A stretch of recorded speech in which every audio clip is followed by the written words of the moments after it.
मैं कहती हूँ नहीं भाई मैं सेल नहीं करती, और अगर वैसे भी मांगेंगे ना तो मैं नहीं दूंगी। जब मैं आती हूँ शॉपर वगैरह होते तो चारों तरफ आके इकट्ठे हो जाते हैं कि हमारा भी कुछ आया है इसमें। तो ये तो बेजुबान है, ये अल्लाह से डायरेक्टली शिकायत करते हैं।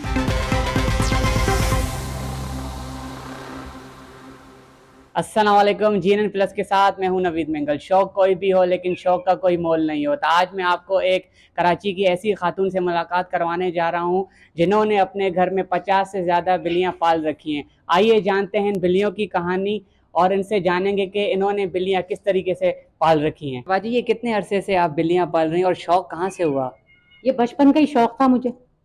तो ये है कि जब मेरे बच्चे बड़े हो गए तो मैंने सोचा कि चलो अपना शौक पूरा किया जाए। तो ये है कि मुझे इनसे बहुत मोहब्बत है। देखो एक होता है शौक, शौक में इंसान लेता है और निकाल के फेंक देता है, पर ये वो वाला शौक नहीं है। मुझे इनसे बहुत ज्यादा लगाव है, मोहब्बत है। तो जो भी देता है ना तो मैं ले लेती हूँ उनसे ना। लेकिन इस वक्त अब मेरे पास इतनी हो गई हैं, अब गुंजाइश नहीं है घर में। अब बहुत लोग कह रहे हैं ले लो ले लो, तो मैंने कहा या तो मुझे जगह दो, सही है ना, या तो कोई बड़ी सी जगह दे दो, प्लाट दे दो जहाँ पे मैं इनका घर बना सकूं, फिर मैं ले सकती हूँ। और फिर दूसरे ये डोनेशन भी दे ताकि मैं इनका खर्चा पूरा कर सकूं। तो ये 15-20 साल से तकरीबन मैं पाल रही हूँ कैट। अच्छा, महंगाई के इस दौर में लोगों का गुजारा मुश्किल हो गया है, तो आप ये कैसे पाल लेती हैं? बस मैं क्या पाल रही हूँ, तो अल्लाह ताला, देखो रिस्क का वादा तो अल्लाह ने किया है। तो अल्लाह का शुक्र है कि जिसमें हम मतलब हम घर वाले हम फैमिली खाते हैं, तो थोड़ा सा और ज़रा सा खर्च हो जाता है, लेकिन सब ये अल्लाह ताला ही पूरा कर रहा है। कहते हैं ना पत्थर में जो कीड़ा होता है उसको भी अल्लाह ताला रिस्क देता है। तो बस अल्लाह ताला ने वादा किया है तो अल्लाह ही पूरा कर रहा है मेरा। लेकिन अब मैं ये चाहती हूँ कि थोड़ा लोग भी मेरा साथ दें, तो इनके लिए कैट फूड वगैरह भेज दें या डोनेशन दे दें इनके लिए। अभी भी कल मैं पंखा लेकर आई हूँ, मेरे डॉग का ऑपरेशन हुआ था, तो मक्खियां परेशान कर रही थी। और पहले वो रहता था उसके अंदर एसी में, वहां जहाँ दाखिल था 15 दिन से, लेकिन वो सही नहीं हुआ। मैं लेकर आई तो फिर उसने तंग करना शुरू करा। तो कल मैं पंखा लेकर आई तो पंखे वाला भी हैरान हो रहा था कि मैं एक कुत्ते के लिए पंखा खरीद रही हूँ। अच्छा, बिल्लियों के साथ साथ आप कुत्ते भी पालते मेरे हैं? पास एक कुत्ता भी है, छोटा सा लिया था, पप्पी था वो। तो क्या कहते हैं, वो पल क्या बड़ा हो गया माशाल्लाह, 6 महीने का है। तो उसका भी शौक है वैसे। अच्छा, आपके पास कितनी बिल्लियां हैं और कौन सी नस्ल के हैं? माशाल्लाह ये पर्शियन भी हैं, वो तो सारी मेरी बच्ची को पता है, लेकिन इसके अंदर ना स्ट्री कैट भी हैं जो शॉर्ट बाल वाली है ना। लेकिन लोग कहते हैं कि आप तो सिर्फ पर्शियन रखती हो, वो क्यों नहीं रखती हो। तो सब है मेरे पास, साइबेरियन भी है और भी पता नहीं कौन कौन सी नस्ल है इनके अंदर, अच्छी हैं ये।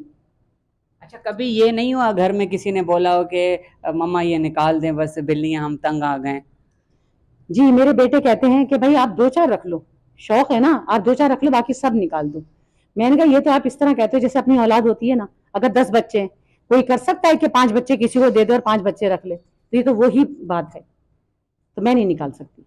अच्छा, ये आप बिल्लियां सिर्फ पालती हैं या सेल भी नहीं करती नहीं हैं? नहीं, मैं सेल नहीं करती, बिल्कुल भी सेल नहीं करती हूँ। और ना मैं किसी को देती हूँ। एक मरतबा दी थी तो उन्होंने रखी नहीं और उसको मार्केट में पिकवा दिया। अच्छा, सबसे फेवरेट आपके पास बिल्ला कौन सा है या बिल्ली?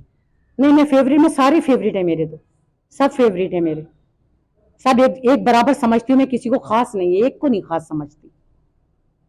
अच्छा, हमें ये बताइएगा कि हमने अक्सर देखा है कि लोग नफरत करते हैं बिल्लियों से और उनको जी मारते हैं, तो उनके लिए क्या पैगाम देना चाहेंगे आप? उनके लिए यही मेरा पैगाम है कि देखें जिस तरह आप अपने बच्चों की हिफाजत करते हैं, आप नहीं चाहते अगर कोई बच्चे को आपके एक थप्पड़ भी लगाएगा तो वो बर्दाश्त नहीं होगा। तो ये तो बेजुबान है, ये अल्लाह से डायरेक्टली शिकायत करते हैं। और आपको पता है कि फिर अल्लाह का इंसाफ कैसा है। तो खुदा के लिए आप बेजुबानों पे जुल्म करना छोड़ दें, इन पे जुल्म ना करें। कहते हैं ना, जो क्या कहते हैं, रहम नहीं करता जमीन वालों पे तो अल्लाह ऊपर आसमानों पे भी उन पे रहम नहीं करेगा। एक शेर है इस वक्त, लेकिन मेरे जहन में नहीं है, कि तुम रहम करो अहले जमी पर, खुदा मेहरबान होगा अर्शे बरी पर।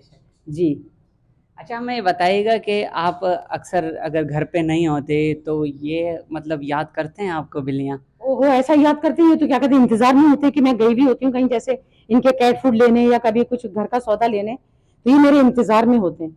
और जब मैं आती हूँ शॉपर वगैरह होते हैं तो चारों तरफ आके इकट्ठे हो जाते हैं कि हमारा भी कुछ आया है इसमें। अच्छा, इनको खाने में आप क्या देते हैं? मैं जो है ना इनको चिकन भी देती हूँ और कैट फूड देती हूँ, जो कि इको नेचर, वो अब हो चुका है 18,000, 18,500 का। अच्छा, अब उसके बाद आया पेट लवर के नाम से, वो है 16,000 का, 17,000 का। अब वो भी सुनने में आ रहा है कि वो भी शॉर्ट हो गया। अच्छा, उसके बाद मैंने फ्लफी, मैंने ऐसी किसी से सुना था दे दो, अब वो दिया तो उनको उल्टी मोशन शुरू हो गए। तो अब मेरे पास इतने पैसे नहीं है कि वो 18-20 हजार का मैं बैग लूं, تو یہ ہے کہ چکن منگا کے نا اچھا، اور چاول ہیں اور وہ آلو، یہ سارے تمام مکس کر کے پکا کر وہ دیتی ہوں میں ان کو.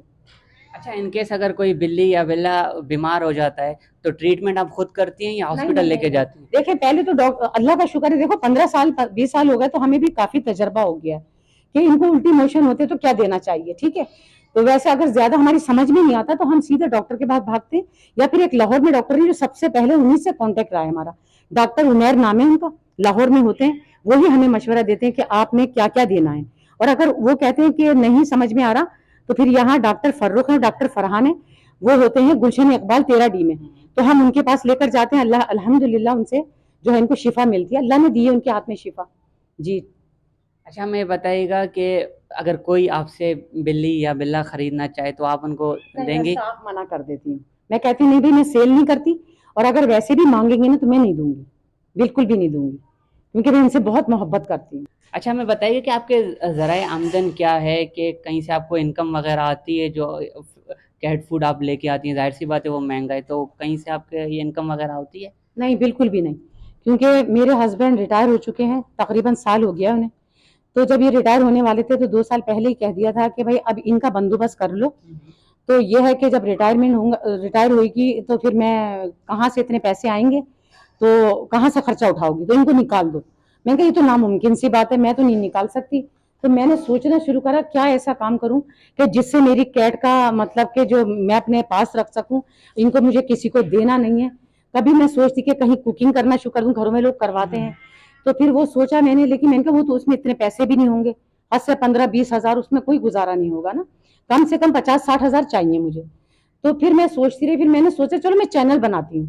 تو اب یہ سوچا کہ کس طرح کا بناؤ، لیکن میں نے کوکنگ چینل بنا لیا اپنی صرف کیٹس کی وجہ سے. اس میں مجھے بہت سارے لوگوں نے نا باتیں بھی سنائی، کہنے کہ تم کتنی بڑی بے وقوف ہو، لوگ اپنے لیے اپنے بچوں کے لیے بناتے ہیں اور تم ان جانوروں کے لیے بنا رہی ہو. تو میں نے کہا لو جانور ہے تو کیا ہوا بھائی، وہ بھی تو جاندار ہیں، ان کو بھی تو کھانا چاہیے، جب میں نے پالا ہے تو میری ذمہ داری ہے ورنہ گناہ ہوگا. تو اس لیے میں نے چینل بنا لیا. 3 سال ہو چکے ہیں لیکن میرا چینل ابھی مونیٹائز نہیں ہوا ہے. تو بس اور کوئی ذرا آمدنی نہیں میرے پاس، کچھ بھی نہیں ہے. تو اس لیے میں سب سے کہہ رہی ہوں کہ آپ جو ہے نا کوشش کریں مجھے ڈونیشن دیں اور کوئی ایسی جگہ دیں جہاں میں ان کا گھر بنا سکوں، کیونکہ میرے پاس نا اب یہ گھر بھی چھوٹا پڑ رہا ہے. تو آپ نے دیکھا ہوگا داخل ہوئے تھے آپ، مرغیاں بھی ہیں، ڈاگی بھی ہے، طوطے بھی ہیں، بہت سارے جانور ہیں، ماشاء اللہ کیٹس کافی ساری ہیں. تو اب یہ جگہ کم پڑ رہی ہے میرے لیے.